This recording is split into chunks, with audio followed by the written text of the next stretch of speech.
we've had lots of questions come in from people who are watching in. I've never done this before, as have you, so we'll have to see how we get on with it. We'll try and answer as many as we can because we've still got a good bit of time. We'll go round, if it's a general question, we'll go round in the order of your presentation, but if it's a specific question, I'll ask you individually.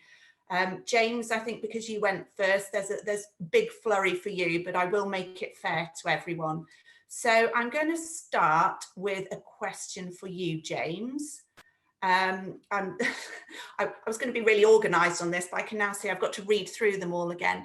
I've just opened this up, one from Stephen Fell here, James. So Stephen's question is, James, can technology genuinely improve our margins by improving productivity or reducing costs? If you could answer that, please. Thanks, Sarah, and thanks to Stephen for the question. There is a danger with technology, as when we were at the Combined Scholars Conference over in Iowa, the Iowan corn farmers weren't making any margin because they had to play catch up. They had to race to keep up with the technology improvements, and because everybody was taking advantage of the technology, it meant that nobody really benefited from it.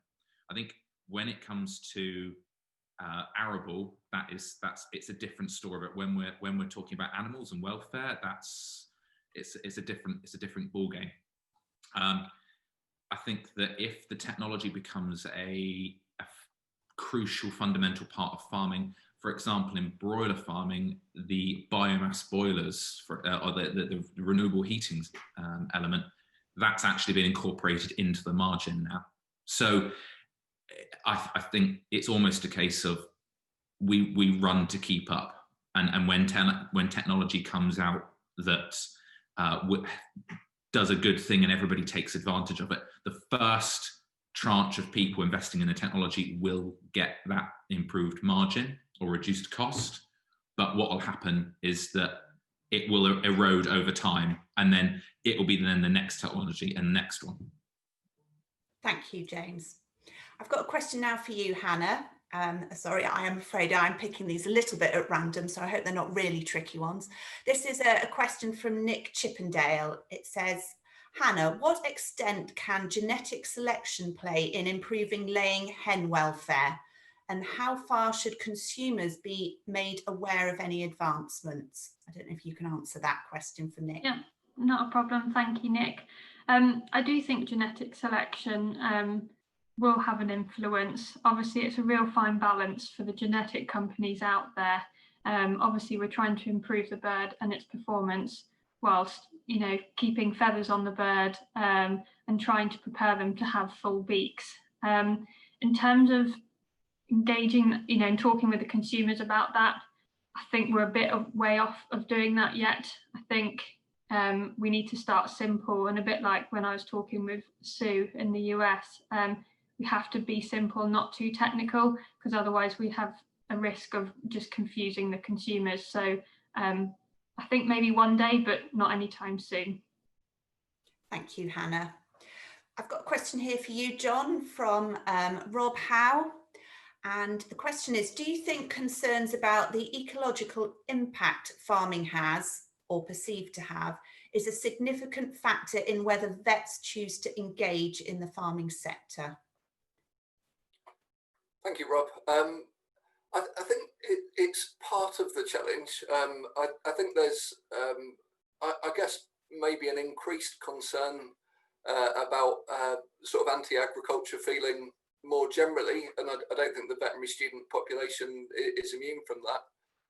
I haven't put the photo in, but I walked into the library in Melbourne Vet School, and there was a big screen up advertising an event on vegan cooking, and just thought it seemed a bit at odds with the school we were in. I think the ecological challenges are part of that, but I think, if I've got the right name and you're who I think you are, I think you might be exploring this over the next few years as part of a Nuffield Scholarship. I think this is about showcasing how vets can make a positive contribution there. So I think maybe it puts them off, but maybe that's because we don't tell our story about what a difference vets can make in areas like animal welfare and the environmental impact of agriculture. Thank you, John. Question for James.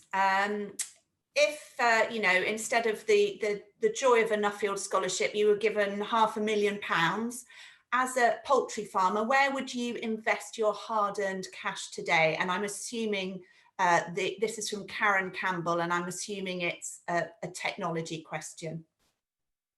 Yeah, so thank you, Karen.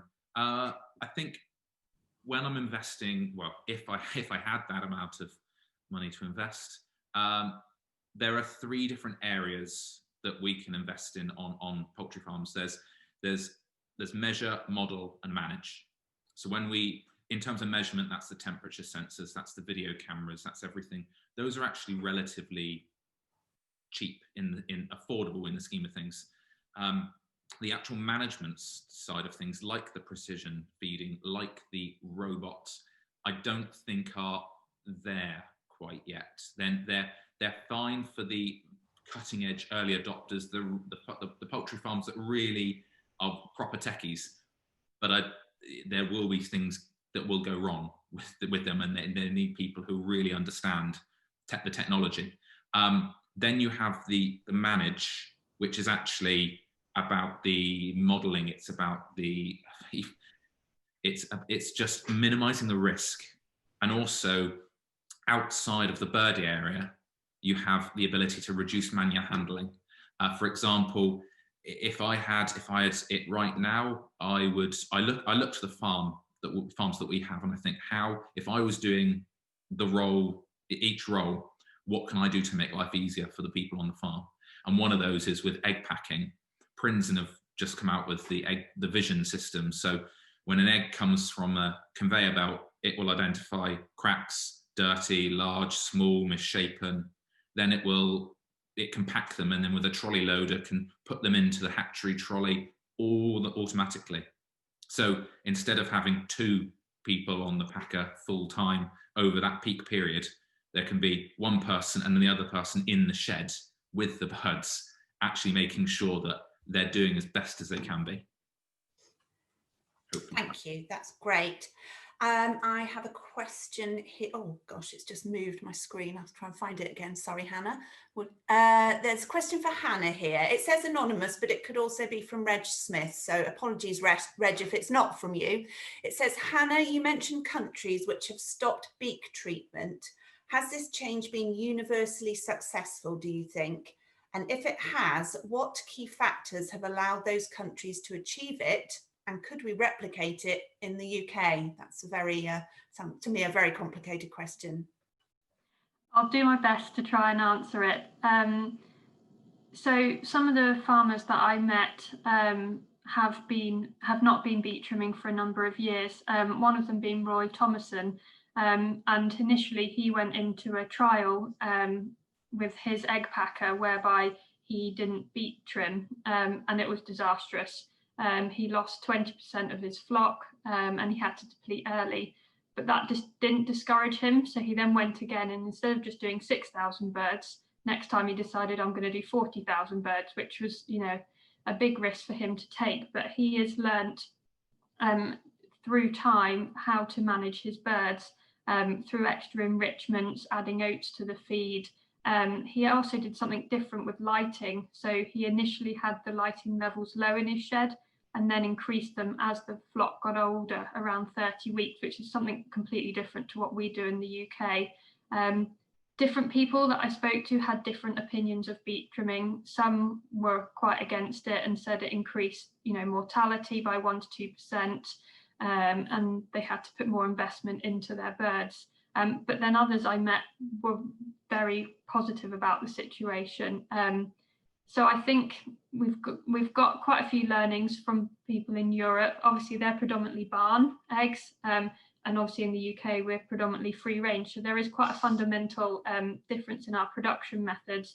And I talked about reducing stress factors. Obviously, birds being outside keeps them busy, keeps them away from each other. However, that then does also potentially cause disease challenges. So it's going to be a fine line, and it's not going to work across the board, but we've got to work together as an industry. And I think for me, knowledge sharing is going to be so important for this to be successful.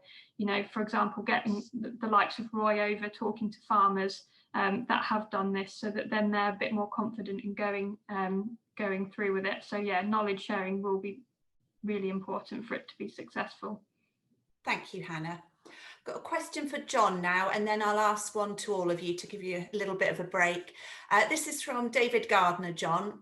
It says, the only point of entry into the veterinary profession appears to be at 18 years with 3 A levels. This misses late developers and those who aren't quite sure what they want to do with their life. Is this a weakness, and do you have any suggestions of how it might be overcome?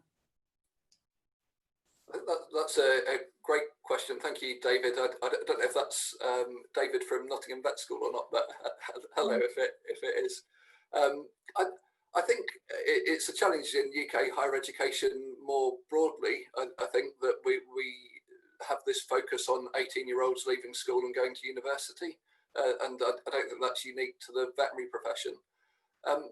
I think it might be a challenge in terms of widening participation and encouraging a more diverse cohort of students to go to vet school.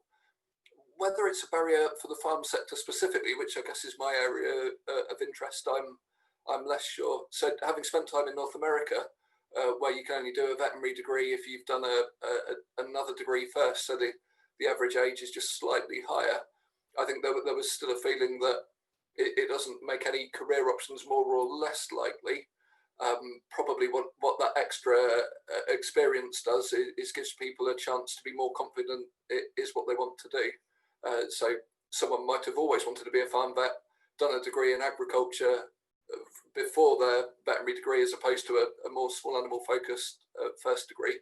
And so I think it's maybe clearer who's likely to go into that field, but I don't think an average older age of admission will impact the farm sector specifically. But I think it probably is an important part of sort of broader higher education policy. Thank you, John. So this is a question for all of you, if you'd like to answer it. It's from Anna Jones, so you can do some practice for when you're on Country File. Anna's written, different interest groups, including farmers, seem to take ownership over animal welfare, i.e. they know best. And this seems to fuel the debate and the conflict. Is it possible to ever answer the fundamental question, who knows what's best for animals? Farmers, scientists, campaigners, or vets? And can we ever truly know? I don't know if you'd all like to have a go at that, or some of you. Do you want to start, James? Yeah, happy to. And thanks, Anna. I think the difficulty we have is that people outside of farming tend to see icons like straw bales or free range and treat that as a reference point for welfare. Whereas the farming community, farmers in general, tend to look at good animal husbandry, whether the animals are healthy, happy, that sort of thing.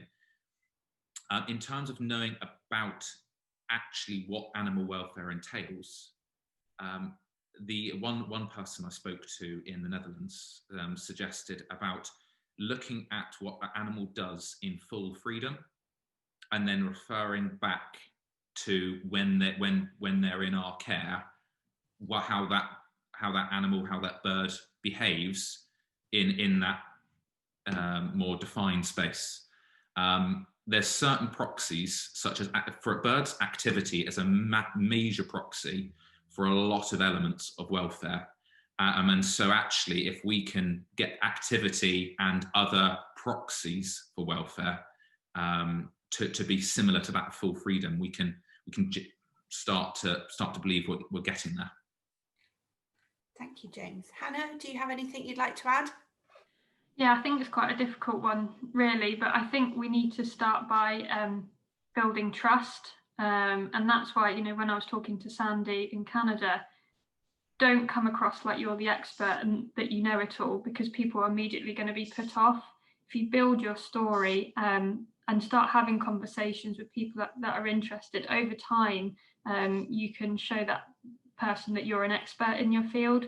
But if you do it straight away, immediately people are just going to not engage with you. And I think it's really important that we listen and start having conversations rather than saying, I'm right, this is the way it's going to be done. By having conversations with people that you wouldn't necessarily talk to in normal life, I think it allows you to see a different perspective and may change your way of thinking. So I think it's really crucial to listen to what other people are saying as well.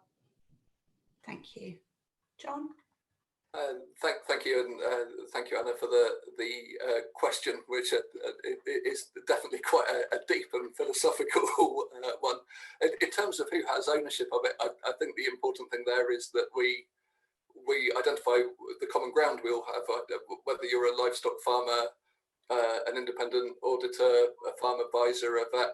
I think we all want the animals that we farm to be well looked after and have as good a welfare as possible in the farming system. So I think it's important to realise that we're all aiming for the same thing. So we maybe don't need to identify the one expert that does it. Having said that, I think it depends in what context we want an expert, and I think if it's in terms of presenting to the consumer, I think people being independent is important, whether that's auditing systems and inspectors or vets working with farms. I think there is a role for people independent of the farm that the public trust to prioritise animal welfare, which isn't to say farmers don't do that. But in the eyes of the public, I think some independent input on welfare is important for the industry, and I guess for me not to suggest that vets were key for that would be a missed opportunity here. To answer the other question of who will we ever truly know what is best for animals, I mean that's the sort of thing I like to ask our students at the vet school, and I think to truly know what goes on inside an animal's head is a long way off, if ever. I mean, there are welfare science approaches we can use to try and measure motivation to access different things. I think we should all be adopting the precautionary principle, and if we're not sure whether something's bad for the animal's welfare or not, we should probably minimise how much of that we do. But I think to truly know what's happening is, I guess we'll never know exactly, but we should follow the science where it exists, and where we're not sure, I think we should err on the side of caution. Thank you. Thanks, all three of you. So I'm back. There's plenty of questions, you'll be pleased to hear, still coming in. A question now for James from Nick Snell. Are you confident that these technology changes can be cost effective without production units becoming too large? Thank you, Nick. The interesting thing about poultry farming, sort of the breeder farming that we do, is that generally the smaller units do better, but the larger units are more consistent, because the larger units have been able to invest in the equipment, in the dedicated staff, as opposed to maybe one person and a part-time person. So I see it similarly to the hands-free hectare, which I took as not being able to sort of farm all of Lincolnshire automatically, but in Devon to have small farms with small hill farms with very small fields, able to almost compete because things can be done automatically that otherwise wouldn't be able to. So when you relate back to poultry, you could have a smaller farm which has, say, a virtual stock person, so that you've got a scenario where the stockmanship can be targeted, and where the consistency is as good as the big farms, but they've got the attentiveness of the small farm. And conversely, you've got on the larger farms, you've got that consistency, but then you can hopefully get more attention to the birds, and so have a larger farm behaving more like a smaller farm. So it kind of works with both ways, I hope. Thank you, James. Another question here for Hannah.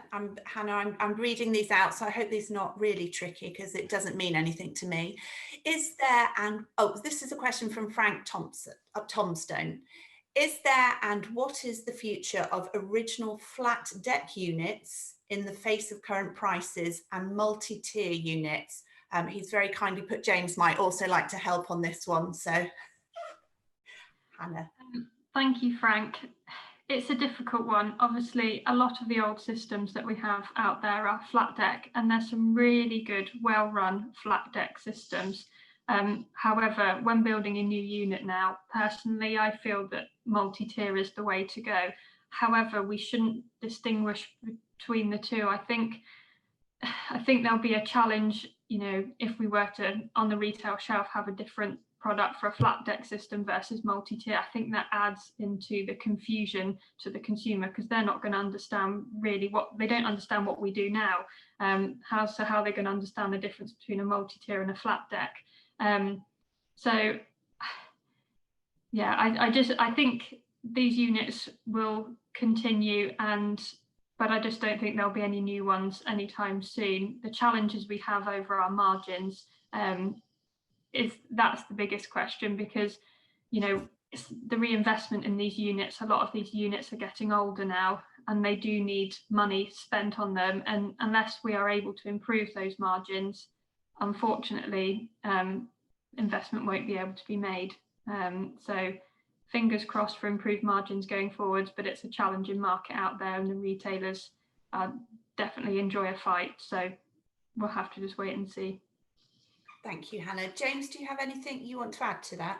I can't really add too much about multi-tier, because in broiler breeder farming, we either have single tier or twin tier, which is just a nest box above the existing one. So there's nothing more really I can add, just to say it's unlikely we'll get aviary systems within breeders, because the birds are heavy enough that they won't work, and also the mating, we're so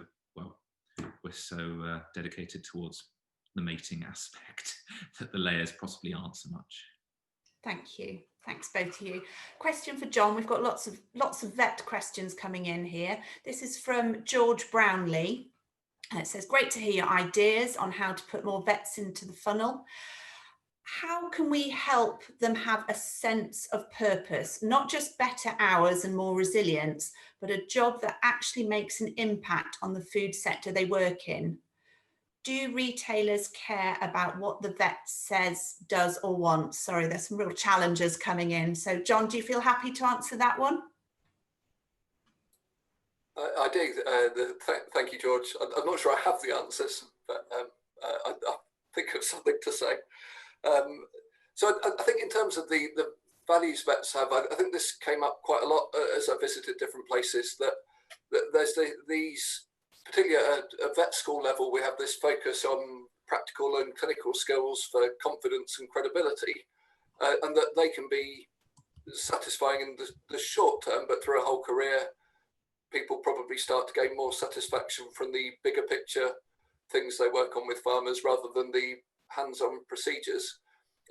So I guess in terms of them retaining people in practice, I think it's employers giving people the opportunity to do those things. So sharing the interesting cases around, lots of vets, most vets, farm vets talk about the relationships they build with their clients has been one of the most important aspects from a job satisfaction point of view. So enabling younger vets to start getting to know clients, not just doing the emergency work, and having the time and space in their working day to work on preventive medicine, analyse data from farms, engage with other organisations, whether it's helping a supermarket write a policy document, or whether it's working with a breeding company on guidelines, those sorts of things. I think giving people the time and space to do it is key, because I think most veterinary graduates have the interest and ability, but perhaps not always the time to get stuck in. To come on to the retailers, do retailers listen to vets? I don't work closely with any retailers, so I've got no personal strong feelings either way. I mean, certainly the animal welfare policies that the major supermarkets have, certainly in my sector with cattle, there's a lot of veterinary input into those. A lot of supermarkets use communication with the farm's own vet and with independent vets as a way of auditing. So I think, I would imagine it would be fair to suggest retailers listen most to their consumers and potential consumers, but I think vets certainly have a voice in that industry. Thank you. This is a question, it was for Hannah, but I think it would be unfair just to make Hannah answer it. So I'm going to ask it to all of you. And there's been a few questions around this type of theme. How do we engage with some of the more negative voices online, particularly with those with strongly held views about animal welfare and willing to shout about them? Or perhaps we should also ask, should we engage with them? So if I can start, James, with you, if that's okay. Thank you, Sarah. It's a lovely question. I probably think Hannah and John will probably provide better responses than myself, but I think with regarding that, a lot of the people I've spoken to who might not have been as pro poultry farming, a lot of the time there's two things, one of which is they don't know what we do, so there's a lack of information. So, and actually where there's a lack of information, the gaps get filled with almost conspiracies. And the second one is about the person doing it and the supply chain and the connection between people and farmers. Like 50 years ago, there'd be farms just outside the village and the butcher inside. You'd know where your meat was coming from, whereas now in the supermarket, well, the whole chicken comes from the supermarket. So there is a gap, and the more sort of honest and open and caring we as farmers come across, actually there is that association that they're going to take care of the birds, aren't they? Because they're just that type of person. But I'll hand it over.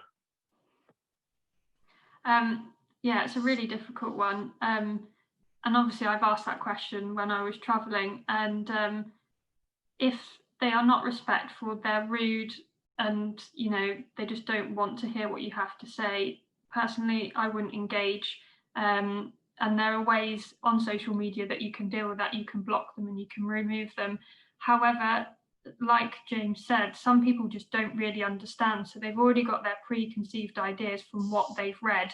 But if you're willing to just start that conversation and listen to them, where they're on the edge of they're not really sure, you might be able to convince them that actually what we're doing is better for the animals. But it's a really, really hard one, and it can be quite a daunting one as well. So also talking with fellow farmers that are engaging with people on a regular basis to understand how they deal with it as well is crucial, because it can get you down, it can be quite demoralizing, but there are ways to deal with it. Thank you. John, do you have anything you'd like to add? I think just to emphasise Hannah's point, I think arguing with people with very strong feelings publicly doesn't help, whether that's animal rights activists being rude to farmers on social media, but also I think we need to resist the temptation to send pictures of steaks back to them, because we almost undermine ourselves a bit as well.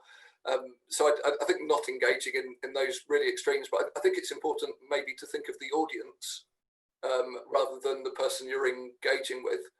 So being open and honest about the industries we work in, I think, is important.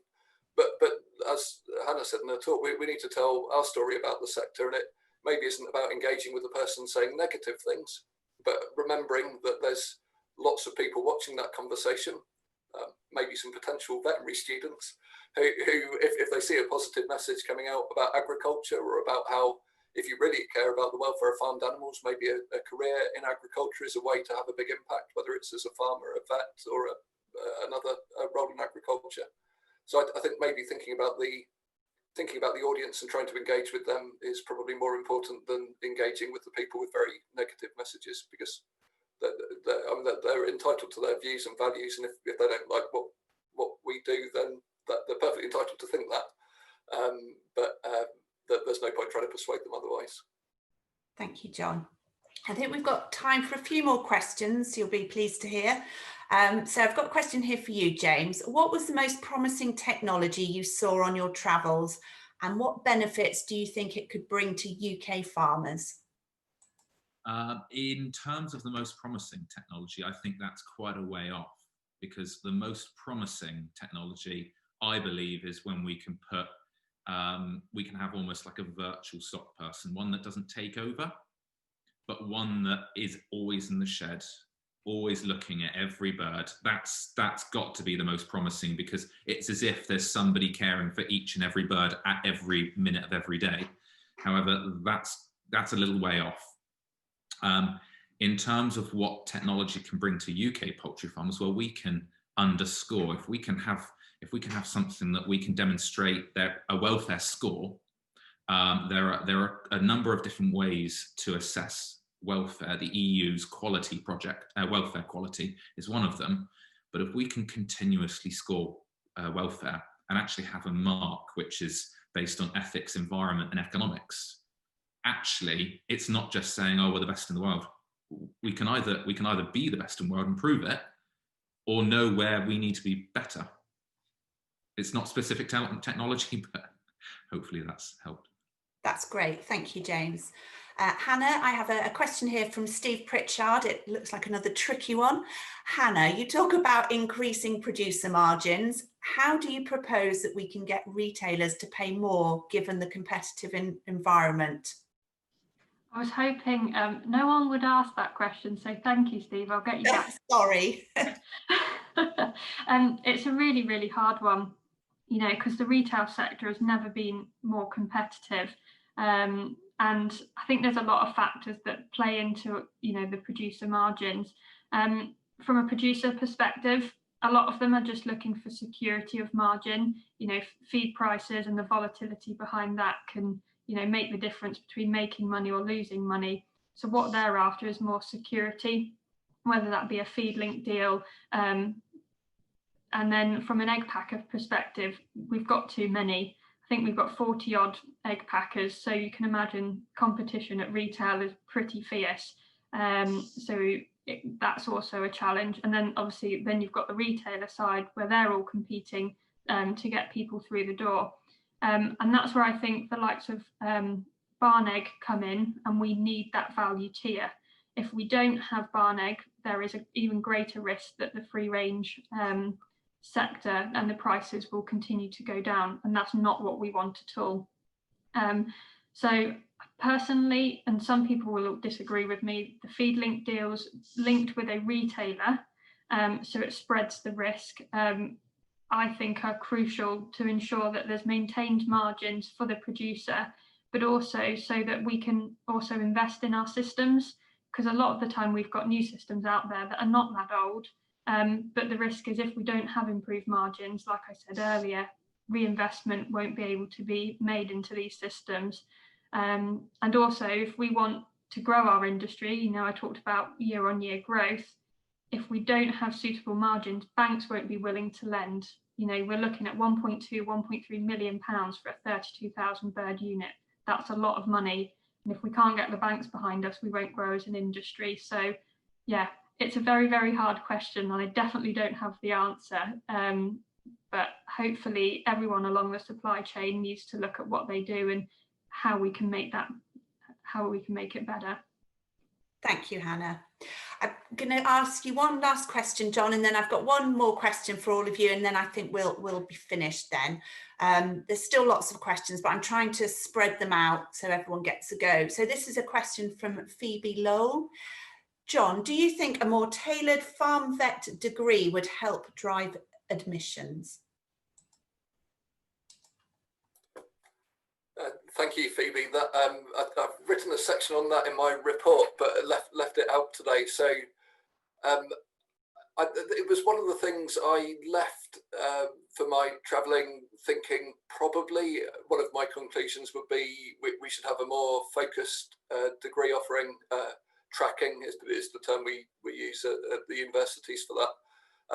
With the UK regulatory system at the moment, any really extreme tracking isn't permitted, and anyone who qualifies as a vet needs to graduate with the potential to work with any species, although our governing body are consulting on that at the moment.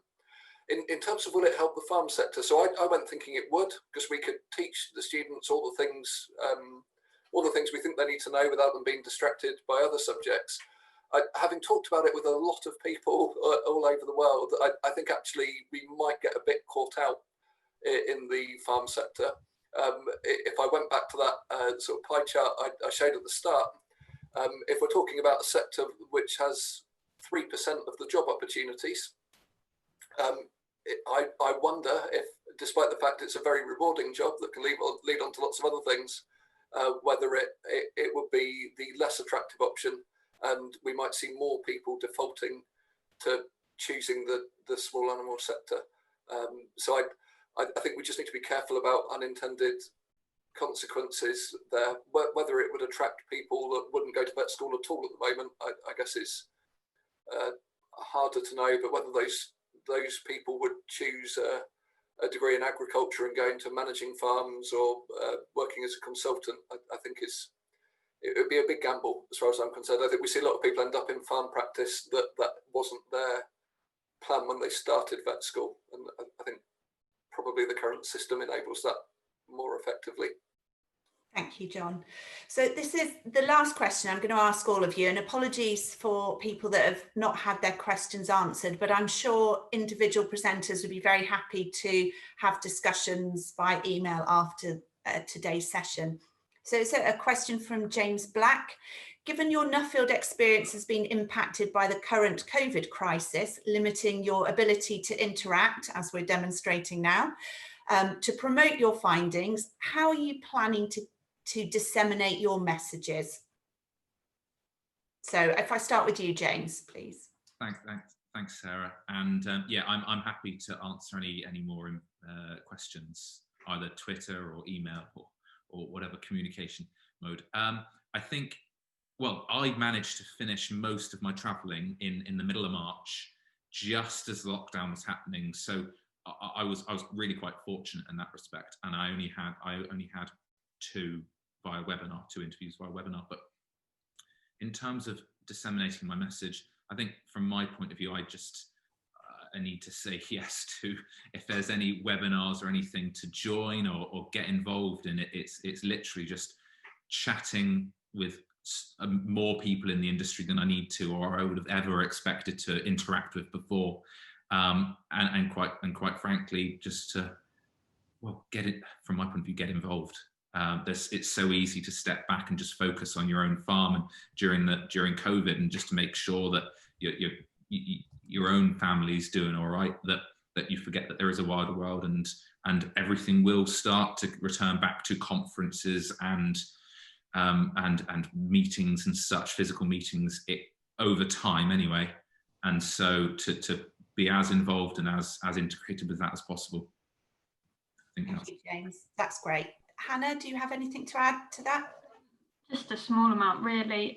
Yeah, because obviously I'd really love to find 3 or 4 egg ambassadors, as I call them in my report, to promote our story. And I was looking forward to getting out on farm and talking to, our producer base up and down the country, which I will still continue to do, just not right now.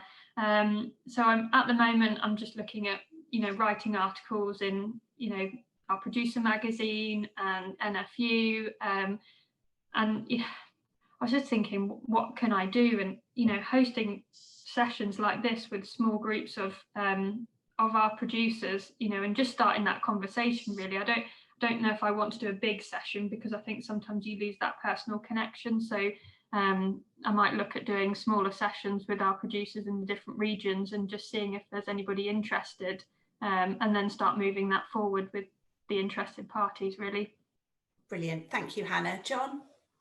I guess to echo the same as Hannah and James, really, I think I mean, like James, I was fortunate my travelling finished almost just in time. So in terms of the impact on my project, it was fairly limited.